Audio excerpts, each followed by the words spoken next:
This episode is brought to you by iZotope. Our friends over at iZotope create the most thoughtfully and intuitively designed software for audio repair, mixing, and mastering.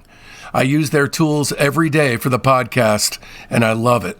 And I think you will too. Go over to iZotope.com and check it out. That's iZotope.com. iZotope. Use the code FRET10 at checkout for a 10% discount. That's all caps, FRET, and the number 10. Allow me to live and breathe like a man. You've heard his words on classic albums like Pacific Ocean Blue and Friends.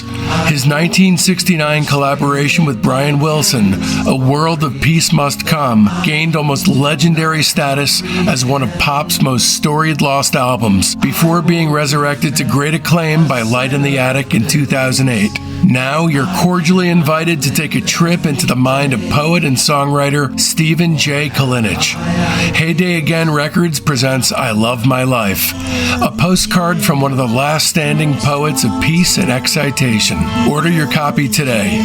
I Love My Life by Stephen J. Kalinich and Friends. You'll see why heavy hitters like Brian Wilson, Dennis Wilson, Paul McCartney, Steve Cropper, P.F. Sloan, and Diana Ross have all worked with him. I Love My Life by Stephen J. Kalinich. Order today at realgonemusic.com. Again, that's realgonemusic.com.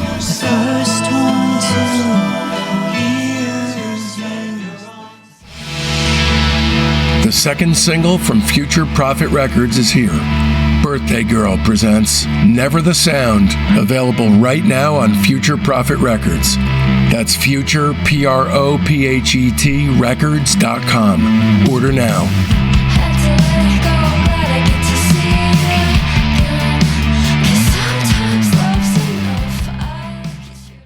It's so amazing that it can get you to cry, and you go, why am I crying? Why am I feeling like this? And I thought, well, maybe it's because I was raising my kids at the time, but no, it goes deeper than that.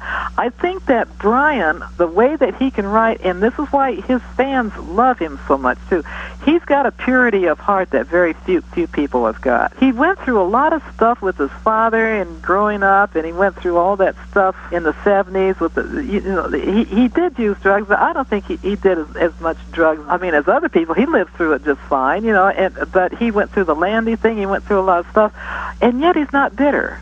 Right. I think for some reason the music made him change his mind so much that he could grow from his music and heal.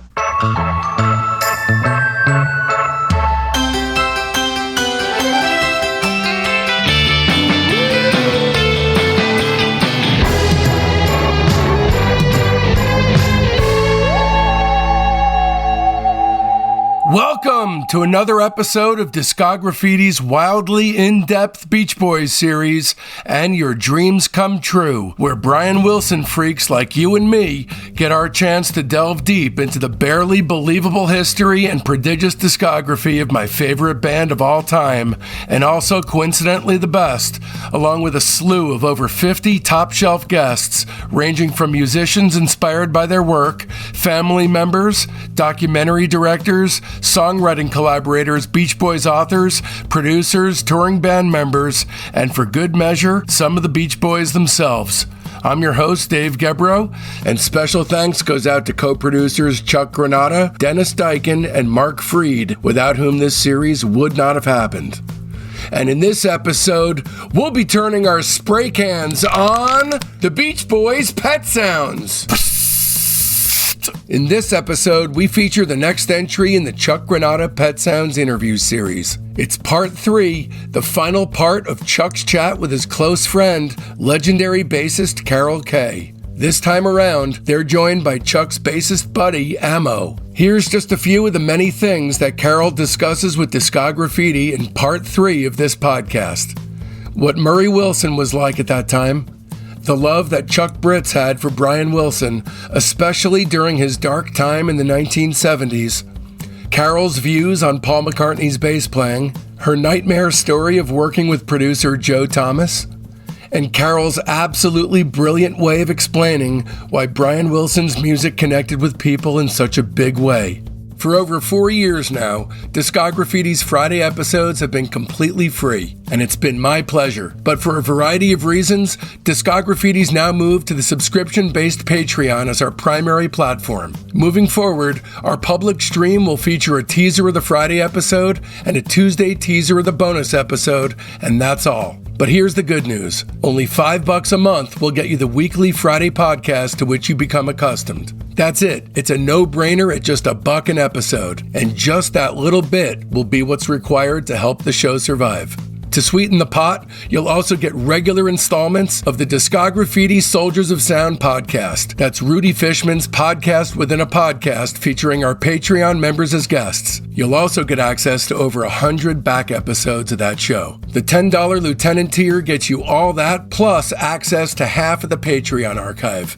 That's hundreds of additional episodes, plus copies of my personal show notes, which include invaluable research, star ratings, and reviews. But the $20 major tier is the place to be, unless you can support the show on even higher tiers, which, if you can afford it, offers substantial perks, including advertising on the show and selecting the guests and artists I cover. With the major tier and above, you get it all. The Monday bonus episodes, aka the best stuff, the Friday show, the Soldiers of Sound podcast, plus access to the entire archive. That's many hundreds of Patreon episodes, an absolutely endless barrage of music entertainment, including 50 episodes of The Private Press with Paul Major, Rock Cousteau, Queasy Listening, and so much more. This tier will also be the only way to access the entire upcoming Spirit series, the entire Love series, the entire Lenny Waronker series, and the entire Jefferson Airplane series.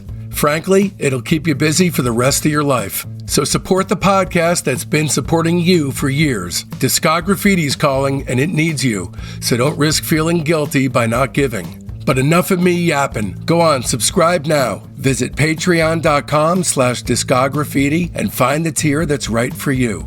And away we go then. I have to preface this with about World War II, because World War II, you didn't talk.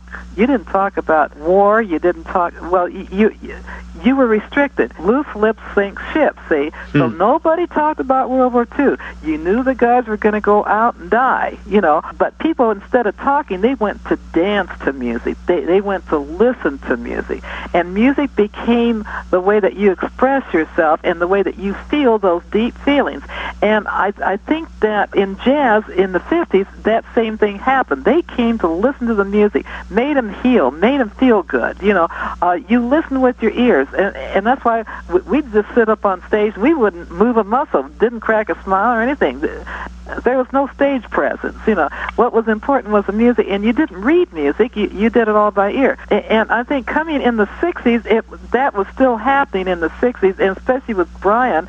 And I think he adopted that way, and being around the jazz players, especially with him, made him feel comfortable. And hearing us jam and stuff like that, we used music for our feeling, and Brian is a terrific example of that. Here's a kid that went through a lot of stuff as a kid and growing up, and he was able to convey that in his music and reach other young men. Now, you're talking about rock and roll. I mean, they're dancing the twist and all that kind of stuff, but I'm talking about inner feelings, because along came the assassinations, Kennedy and all that. And on top of this, and changes, huge changes in the 60s. My God, the wars, and then the marches. And on top of that, you had the TV going on in the 50s, The Perfect American Life. Ozzie and Harriet Nelson, and The Way It's Supposed to Be, and all that kind of stuff. And this is the way that everybody grew up. They didn't get the love from their parents like the parents are given today to their kids, but they got the idea from TV. And I think that Brian is saying something else in the music. He's recognizing feelings, because you can't live your life according to your TV set and all this kind of stuff, and yet that's what was happening. We were living the good life. You had the man that worked and the woman that did this, and they had their roles cut out for them, but along comes these kids with all these feelings that wait a minute, my parents won a war, and I can't even get a good grade at school and stuff like that. There's a competition between the generations, And I think the feelings that, this is just my feeling, looking back at all this, because I grew up during World War II. I know the fear, and the fear that was not spoken about. Guys went over there, and it was just as bad as Vietnam, from what I heard, later on. They did not talk about it, at all, about World War II. They came back to raise their kids, and I think the kids not being talked to, knowing that something was up, they found something in Brian's music that could explain a lot of the things that they were feeling. Right. That's so well put. There was a major connection. There was a major connection there, yeah, because Brian was feeling the same way, and he was helping to heal, and he was writing the feelings down in the music that they felt, and I think it's that thing that grabs, especially young men, because the women's lib was coming on then, and, just a whole bunch of things, too. I think it's amazing. Yeah, that's why he's amazing. That's why this whole thing about his public and his fans, it's amazing to me too, but I see why, because he was able to nail that in the music, and he nailed the feelings, and so they're saying, oh, you understand me. They found somebody, not their parents, but somebody named Brian Wilson that understood their feelings and could put it in the music, see? Right. So how do you feel having been such a big part of that? Oh, my God. I mean, the older I get, the more humble I get about it. It's like, whoa, because I understand more about it now, too, than I did at the time. We all played, but we all were expressing our feelings, too. I mean, it was really something to be a part of that. And I'm glad for Brian that he's finally getting the recognition that he deserves, because he did write that music. And I'm just thrilled to death, because when I first heard about his problems, I was crippled up with arthritis, and I had TMJ so bad. I had bad surgery that made it even worse, and I was just trying to live myself because I was going through a lot of pain and a lot of seizures and stuff like that. So I'm hearing some stuff, and I've tried writing him a few times, never got an answer back, and then I heard about Landy, and then when I finally saw him on TV, because Hal Blaine and others said, give up on Brian, he's as good as gone, and da-da-da. And I thought, no, wait a minute, something funny is going on here. And then when I saw him act really pissed off on the TV cameras about Mike Love, right, there's nothing wrong with Brian. Something's just not right in his life. I mean, he's going through some hard times or something. Right. And then it was shortly after that I moved back to California, and I eventually connected with him, and he said, Carol, you know how hard it's been for me the last 20 years? I said, what the hell with that, Brian? I mean, you have friends around you and a great wife and good people and your fans and all this stuff, so he knew he'd been through some hard times, but he wasn't bitter about it. He just couldn't believe it, Right. He's been through some tough times, but it sounds like he's ready to move on. Yeah. Well, I'm sure that he had a different life than most of us, because he was a big hit when he was a young guy, and he got used to the money and being in the studio and stuff like that. And so he's different than most of us, and I'm sure that he probably still has to take that medication because of Landy. Landy gave him a lot of really bad medication, from what I understand. From what I heard, they kept him drugged and just alive enough to sign papers. Right. Yeah, that's criminal. And that's why so many people are sticking up for Brian. It's just that he's been through so much and he survived. All right, that about does it. To hear the full episode, just visit patreon.com/discograffiti and either subscribe as a private or higher, or just purchase it as a one-off. If you are a fan of the show, please do one of those two to help ensure Discograffiti's continued existence. Stay tuned, because next week brings upon us the very first episode of an incredible new series about Spirit, featuring band biographer Ryan Gabrinetti. This one's a wild ride, and I am unbelievably psyched to kick it off. Episode 1 explains how such a disparate gang of psychedelic bandits came together in the first place, and delves headfirst into one of the greatest debut albums of all time. Okay, here's the week up ahead. This Sunday, our weekly show within a show, the Discograffiti Soldiers of Sound podcast, drops for our Patreon's private tier. These are real people with talent and a burning fire deep inside, just like you and I. Then come Tuesday, the major tier gets a very special treat. Tuesday's bonus episode is Spirit Part 2, wherein the band release albums 2 and 3. That's The Family That Plays Together and Clear, not to mention the soundtrack for the 1968 film Model Shop. There will be a very short sneak peek running publicly for free on Tuesday morning, but the entirety of the show will only be accessible on the major tier of our Patreon. A heartfelt Discograffiti thanks goes out to my beautiful wife and son, Jen and Mason, Carol Kaye, Chuck Granata, Ammo, Rudy Fishman, Becky Boyd, my mom, my dad, my incredibly loyal fans, and especially the entire Patreon community, the Soldiers of Sound. I love every last one of you, and this show would not exist without you, my friends. Speaking of friends, it's high time for some new ones. They're in our Facebook group, Discograffiti Soldiers of Sound. That's the best way to find out what's coming up on the show, but there's a hell of a lot more. You get recaps of the day in music history, the ability to pitch questions to guests, polls that put you in the driver's seat on guest and band decisions, and access to a thriving creative hub if you're looking for a collaborator. So make sure you don't miss out. You can find the link to the Discograffiti Soldiers of Sound Facebook page right there in the show notes. And if you don't mess with the Zuck, no sweat. Just email me at info@discograffiti.com and I'll keep you in the loop.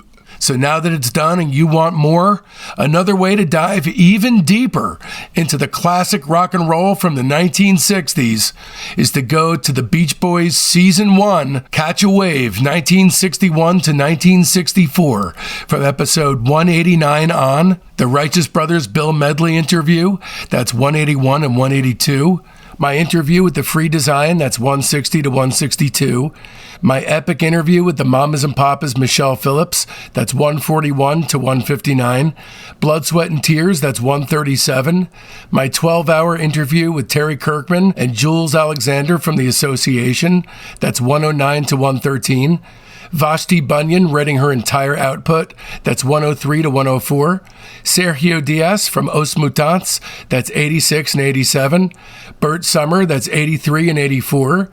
Sweetwater is episode 79. A tribute to David Crosby, 77 and 78. Andrew Tuttle rates the Monks, 74. Jim Florentine on Black Sabbath is 64 to 68. Lou Barlow on the Zombies is 59 and 60. Marvin Gaye biographer David Ritz rates Marvin Gaye, that's 45 to 47. Blind Faith is 43. Anthony Fantano rates the Velvet Underground, it's 32 and 33. Bob Forrest rates the band is 25 and 27. Monkees manager Andrew Sandoval rates the Monkees, that's 22 and 23. Don Randy rates David Axelrod as 17. Badfinger is 16. The Bee Gees is 10 and 11. Sly and the Family Stone is 5, 6, and 7. And Pink Floyd is 1 and 2. And of course, be sure to mark your calendars, because next Friday, January 9th, we're coming at you with part 1 of our brand new Spirit Deep Dive. Trust me, you're not going to want to miss it. And so, from now till then, don't let our youth go to waste, lads and ladies. It's Discograffiti!